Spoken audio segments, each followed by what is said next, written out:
母亲要你管我，那你是怎样的管我啊？几年不见，表弟还是这样调皮。几年不见，表弟你呀，倒有点老气忘脆了。哎，表弟，你可喜欢斗鸡？斗鸡？对，我去叫这样，把我的纪元赛上升将军拿来，我叫你斗。不，我与你斗诗。斗诗？对，我先讲过上联，你斗过下联。不，斗鸡。斗诗，我可不高兴动这个脑筋。哎，表弟，还是我带你去花园里荡秋千做舞的。走。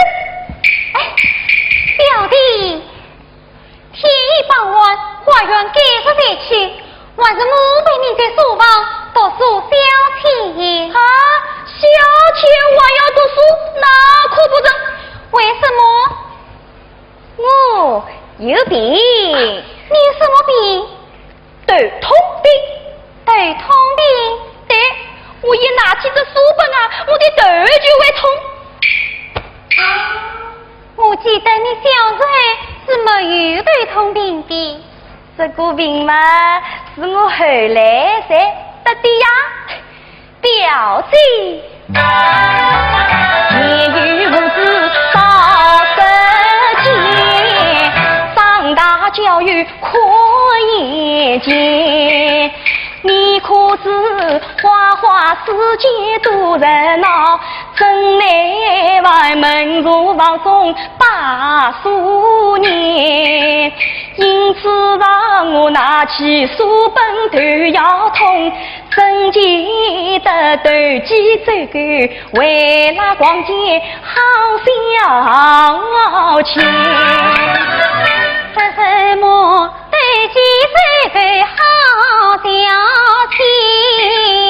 难道你问问等到8年？你可知今日做工不努力，老到伤悲悔不及？你可知人生在世有几年，即使赢了再危险。倘若是事情烦恼，是他苦，死了儿，是我就要找到阎王的。你无来莫说光芒，一直能够功名其人不给你，岂恨王若不当地，也不怕让公子深意。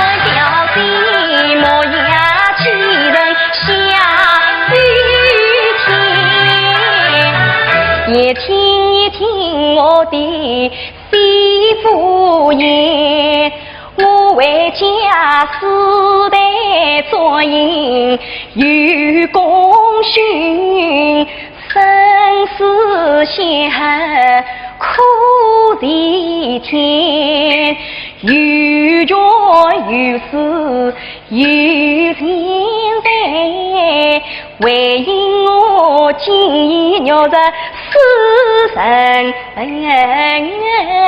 心，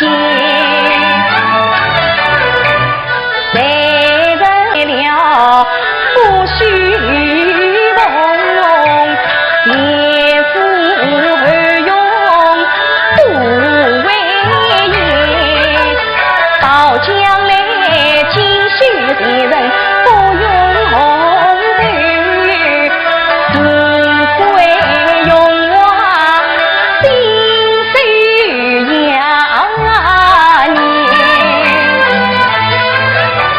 读书大学有用表姐呀，我俩情重爱是一丝爱意恩恩爱相遇。